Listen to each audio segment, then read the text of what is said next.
तो वो उनकी कमजोरी को देखता है और उसी कमजोरी को पकड़ कर नीचे गिराने की कोशिश करता है। जैसे इस सिंह का हनुमान जी के लिए उनके छांव को दबाई और दबाने के बाद हनुमान जी वहीं रुके और उसको खींचने का प्रयास हनुमान जी के साथ छल करने लगे। जलनखोर लोग जो व्यक्ति होते हैं वो हमेशा छांव को दबाने का प्रयास करते हैं। छांव का अर्थ होता है कमजोरियां। जो आगे बढ़ रहा है ऐसे व्यक्ति की कमजोरी को पहले देखते हैं और देखने के बाद उस छांव को खींचने का प्रयास करते हैं।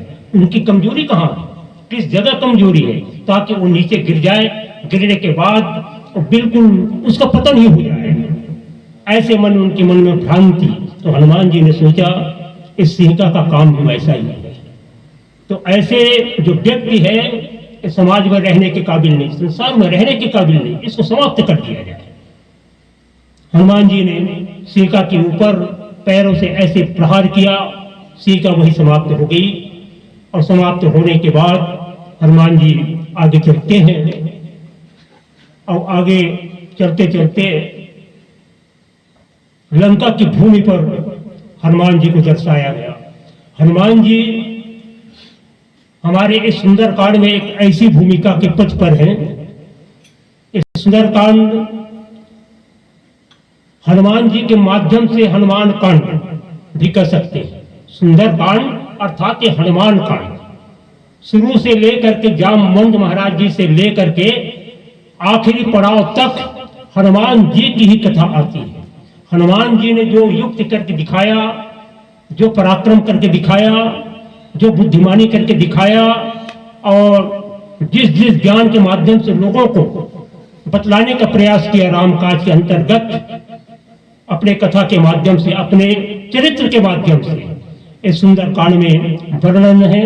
तो आइए ले चले लंका की भूमि पर हनुमान जी उतरते हैं और जैसे नीचे ही आए तो एक भजन के साथ है अगले की कथा आप सब लोगों के बीच हम परोसने का प्रयास करेंगे। आइए एक भजन हनुमान जी का। लाल देह लाली लसे अरुधर लाल लंगूर, वज्र देह दानो दलने, जय जय जय कपिसूर। राम सिया राम जय जय राम सिया राम, राम सिया राम जय जय राम सिया राम, राम सिया राम जय जय राम सिया राम, राम सिया राम जय जय राम सिया राम, राम सिया राम जय जय राम सिया राम, राम सिया राम जय जय राम सिया राम, राम सिया राम जय जय राम सिया राम, राम सिया राम जय जय राम सिया राम। पवन पुत्र हनुमान राम के भक्त निराले, राम के भक्त निराले। हे पवन पुत्र हनुमान राम के भक्त निराले, राम के भक्त निराले। संकट मोचन हनुमान जगत के हरने वाले, राम के भक्त निराले। संकट मोचन हनुमान जगत के हरने वाले, राम के भक्त निराले।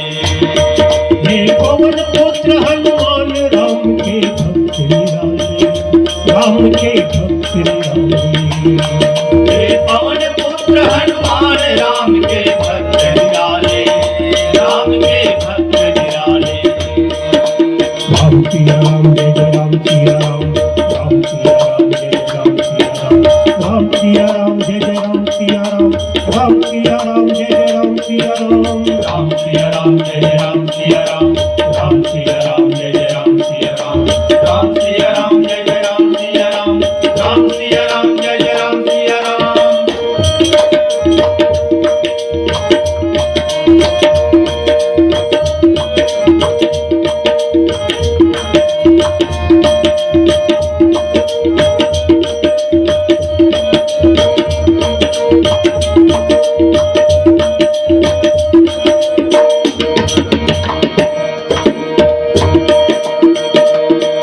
उगते सूरज को फल समझा भूल गए और मुंह में रखा। उगते सूरज को फल समझा उड़ गए और मुंह में रखा। फल समझा उड़ गए और मुंह में रखा।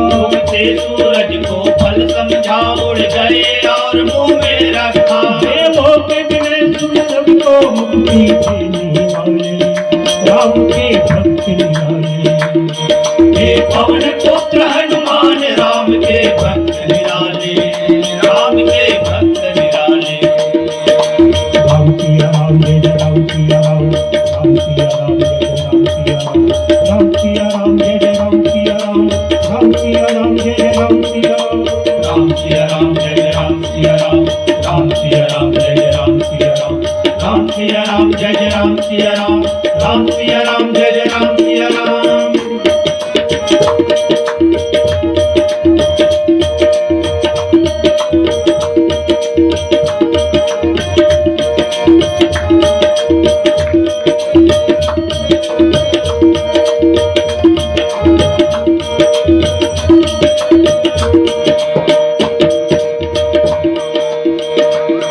बजरंगी बल के सागर हो बजरंगी बल के सागर हो गुण ज्ञान बुद्धि के आगर हो बजरंगी बल के सागर हो गुण ज्ञान बुद्धि के आगर हो बजरंगी बल के सागर हो गुण ज्ञान बुद्धि के आगर हो। लंका जाकर सीता जी की सुध लाने वाले राम के भक्त निराले हे पवन पुत्र हनुमान राम के भक्त निराले राम के भक्त निराले। संकट मोचन हनुमान विपत के हरने वाले राम के भक्त निराले संकट मोचन हनुमान विपत के हरने वाले राम के भक्त निराले। ये पवन पुत्र हनुमान राम के भक्त निराले राम के भक्त निराले पवन पुत्र हनुमान राम के भक्त निराले राम के भक्त निराले। लखन सिया राम चंद्र संग रहे हनुमान जी को लंका की भूमि पर संत शिरोमणि गोस्वामी महाराज जी दर्शाते हैं। लंका की भूमि पर जैसे नीचे उतरे और उतरने के बाद हनुमान जी सोचा लंका को मुझे देखना है, तो यहाँ से तो लंका की जो सारा वृत्तांत है वो दिखाई नहीं देगा। तो सामने एक पर्वत था, उस पर्वत में छलांग लगाकर हनुमान जी ऊपर चढ़ गए और ऊपर चढ़ करके लंका को देखता है कि चारों तरफ सोन के परकोटे से घिरा हुआ लंका है और 4 बड़े बड़े दरवाजे लगे हुए हैं। हनुमान जी देखा वो कितना सुंदर है लंका। एक तरफ देखा बड़े बड़े राक्षस दांव पेच कर रहे हैं, कुश्ती लड़ रहे हैं, कहीं मल्लयुद्ध चल रहा है, कहीं कुश्ती चल रहा है, कहीं अखाड़ा चल रहा है। एक तरफ देखा अप्सराएं नृत्य कर रही है। फिर देखा हनुमान जी तो बहुत सुंदर सुंदर बगीचे और उसमें सुंदर सुंदर फूल लगे हुए हैं। गोस्वामी जी ने एक बहुत सुंदर चित्र खींचा। आइए एक छंद आप लोगों के बीच। वन भागे उपवन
सुंदर सुंदर बगीचे को हनुमान जी देखते हैं और देख करके बहुत मंत्रमुग्ध हो गया हनुमान जी और सोचने लगा यहाँ तो बड़े बड़े दरवाजे हैं और सारे दरवाजे में बहुत बड़े बड़े चौकीदार लगे हुए हैं। एक दरवाजे को देखा वहां भी चौकीदार, दूसरी तरफ देखा वो भी चौकीदार, तीसरी तरफ देखा वो भी चौकीदार, और मुझे तो लंका प्रवेश करना है, इस परकोटे को पार करके प्रवेश करना है, तो जाऊं कैसे। हनुमान जी जब वहां पहुंचे तो दिन का समय था, रात्रि नहीं हुआ था, दिन का समय था। हनुमान जी सोचने लगा दिन में यदि जाऊं तो यहाँ के जितने चौकीदार लोग हैं ये सब मुझे पकड़ लेंगे, पकड़ा जाऊंगा, तो क्या करूं, कैसे करूं। युक्ति लगाया, सोचने लगा कि सांध्यकालीन की बेला में मच्छर ज्यादा उड़ा करते हैं, संध्या गोधूली बेला में मच्छरों का प्रकोप ज्यादा होता है। तो भारत में ही लगे मच्छर है ऐसी बात नहीं है, हमारे सेमरा में ही मच्छर है ऐसी बात नहीं है, और लंका में भी मच्छर, अरे मच्छर तो सभी जगह है, सारे देशों में है। हनुमान जी जब लंका गए देखे यहाँ भी मच्छर है लगता है, तो सांध्यकालीन की बेला तक प्रतीक्षा हनुमान जी करने लगे। और जैसे ही सांध्यकालीन की बेला हुआ तो देखा कि वास्तव में वह मच्छर तो उड़ना प्रारंभ हो गया। हनुमान जी सोचे लगता है मैं जो युक्ति लगाया बिल्कुल असत्य साबित हो रहा, यहाँ भी मच्छर है, मेरा काम बिल्कुल अब बन जाएगा। तो हनुमान जी ने मच्छर जितना छोटा होता है ना, ठीक उतने छोटे हनुमान जी बन गए, बहुत छोटा स्वरूप अपना बना लिया। अब बना करके जैसे ही भीतर जाने के लिए अपना कदम आगे बढ़ाया, यहाँ एक शंका भी हुई है। कई लोग शंका करते हैं, कई विद्वानों का एक शंका जाहिर भी है। हनुमान जी जब मच्छर के समान बन गए तो भगवान राम ने जो मुद्रिका दिया था, जब सीता जी के पास जाओगे तो इस मुद्रिका को सीता जी को दे देना, सीता जी समझ जाएगी कि ये तो मेरी ही मुद्रिका है, जो गंगा के घाट पर मैंने भगवान को दिया था, वही मुद्रिका है। तो ये परिचय पत्र के लिए, जैसे आजकल आधार कार्ड परिचय पत्र बना हुआ है, ठीक वैसे ही परिचय पत्र के लिए भगवान राम ने हनुमान जी को दे दिया था। तो वो मुद्रिका हनुमान जी कहाँ रखी होगी, किस जगह रख करके हनुमान जी लंका में प्रवेश किया, क्योंकि हनुमान जी पहले तो बड़े थे लेकिन अब कैसे हैं, मुसक समान रूप कपि धरी, मच्छर जैसा स्वरूप उनका हो गया। अर्थात मच्छर जितना छोटा होता जैसे मच्छर उड़ा, बस उतने छोटे हनुमान जी हो गए। तो उस मुद्रिका को कहाँ रख करके हनुमान जी लंका में प्रवेश किया, ऐसे शंका उत्पन्न होता है। तो हमारे विद्वानों ने कहा भाई हनुमान जी तो बुद्धिमान है, नीतिवान है, बलवान है, सारे चीजों में निपुण है। हनुमान जी जब बड़े थे मुद्रिका भी बड़ी थी, हनुमान जी जब छोटे हो गए मुद्रिका भी छोटी हो गई होगी। हनुमान जी जब मच्छर जैसे अपने स्वरूप को बढ़ा लिया, मुद्रिका भी उनसे बहुत छोटे हो गए होंगे। यह भी हमारे दिमाग में ना आए तो हमारे संतों ने कहा हनुमान जी के मुख में जय जय श्री राम, जय श्री राम, श्री राम की ध्वनि हमेशा उत्पन्न होता था। वही राम नाम रूपी मुद्रिका को हनुमान जी अपने मुख में धारण करके लंका में प्रवेश करते हैं। ऐसे हमारे विद्वानों ने कहा, हमारे संतों ने कहा मसक समान रूप कपि धरी और लंका ही चले सुमर नरहरि।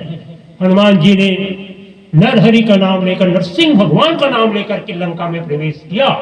ऐसा क्यों? हमारे इस भारतवर्ष में हम राम नाम लेते हैं, कृष्ण नाम लेते हैं, और वहां नरसिंह भगवान का नाम चलता है। हनुमान जी ने सोचा मैं नरसिंह भगवान का नाम लूंगा तो जरूर मुझे कुछ न कुछ सहायता मिलेगी। जैसे सेमरा में कोई बाहर से व्यक्ति आता है तो हमारे सामने भगवान सिरदार देव है, तो सबसे पहले सिरदार देव की पूजा करने के लिए ऊपर चढ़ता है, प्रणाम करने के लिए सिरदार देव को वंदन करता है, उसका नाम लेता है कि जय सिरदार देव हमारी रक्षा करना। ऐसा कहते हैं नहीं। ठीक वैसे ही जहां भी जाओ, जिस जगह जाओ, जिस देश में जाओ, जिस गांव में जाओ, जिस प्रदेश में जाओ, वहां की देवी और देवताओं का स्मरण करना अति आवश्यक हमारे जीवन में होना चाहिए। तो हनुमान जी ने वहां नरहरि अर्थात नरसिंह भगवान का नाम लेकर के लंका के भीतर प्रवेश किया। और जैसे लंका के भीतर प्रवेश किया तो हुआ क्या, यहां भी एक राक्षसी है जिसका नाम है लंकनी। रावण एक चौकीदार के रूप में लंकनी को एक दरवाजे पर बिठा करके रख दिया था। जिस दरवाजे से हनुमान जी प्रवेश करना चाह रहे थे उसी दरवाजे में लंकनी का वहां पर चौकीदारी चल रहा था और रखवार थे। हनुमान जी जैसे ही प्रवेश करने के लिए आगे बढ़े, स्वरूप तो मच्छर जैसा छोटा था, आगे बढ़े तो लंकनी वहीं हनुमान जी को रोक देते हैं। हनुमान जी रुके, लंकनी कहने लगी, है लंका के चोर, तुम मुझे बिना पूछे कहां प्रवेश कर रहे हो? मैं यहाँ की चौकीदारनी हूं, चौकीदारी करता हूं मैं लंका में, रावण मुझे बिठा करके रखा हुआ है।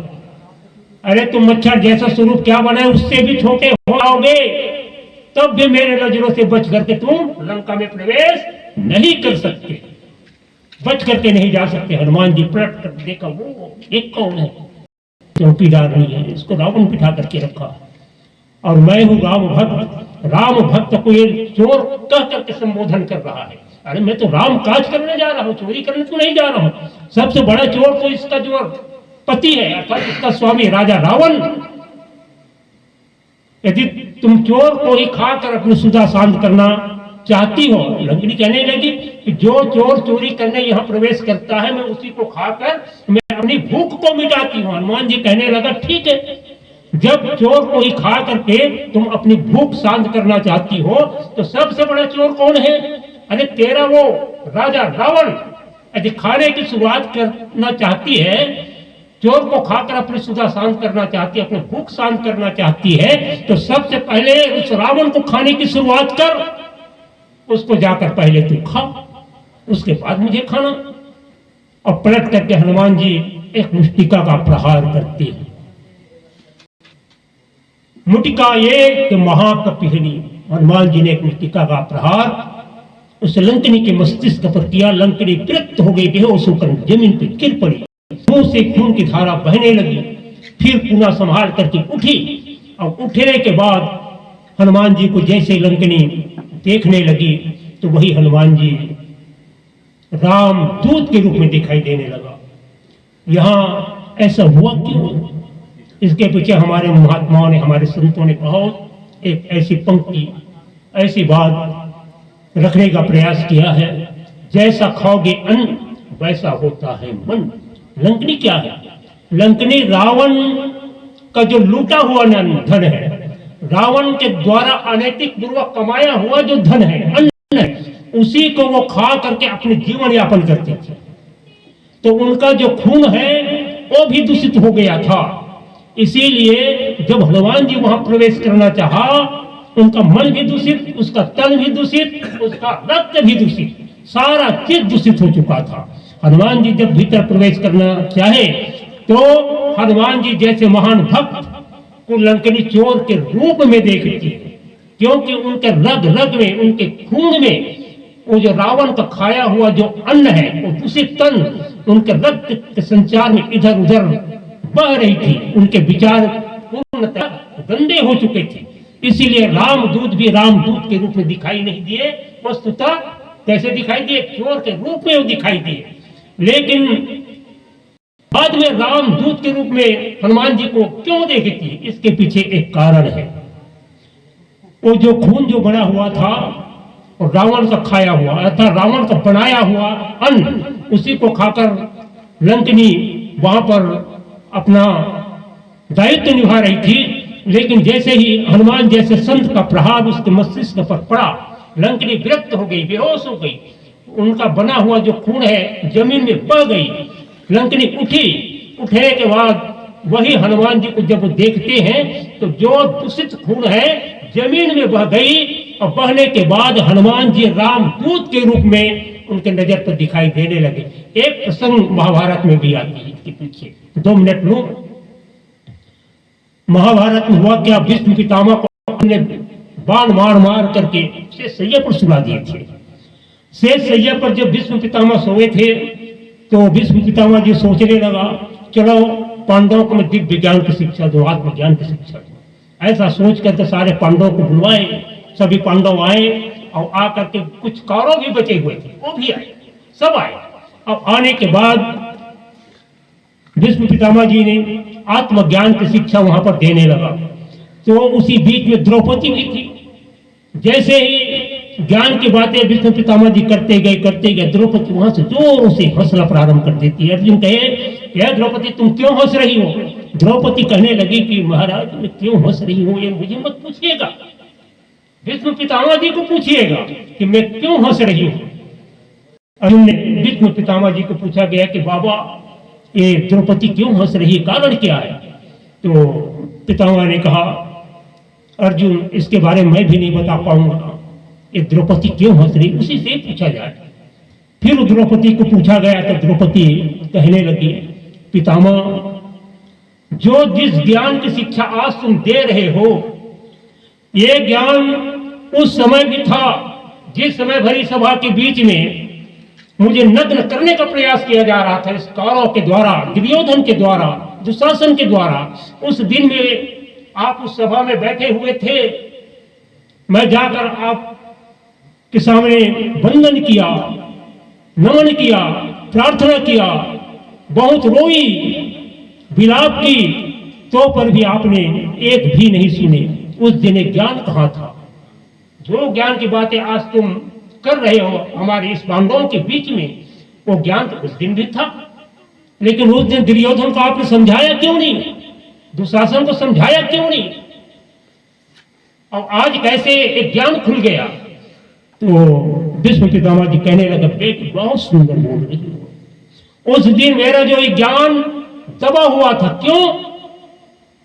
पितामह ने कहा, उस दिन मैं दुर्योधन का नमक खाता था, जैसे लंकनी रावण के अन्न खा करके जिंदगी जी रही थी, ठीक वैसे ही भीष्म पितामह जी ने कहा, मैं वो दुर्योधन का दूषित अन्न खाता था, और वही दूषित अन्न का प्रभाव मेरे जो शरीर में, रक्त में, खून के रूप में बह करके मेरे मन को दूषित बना दिया था।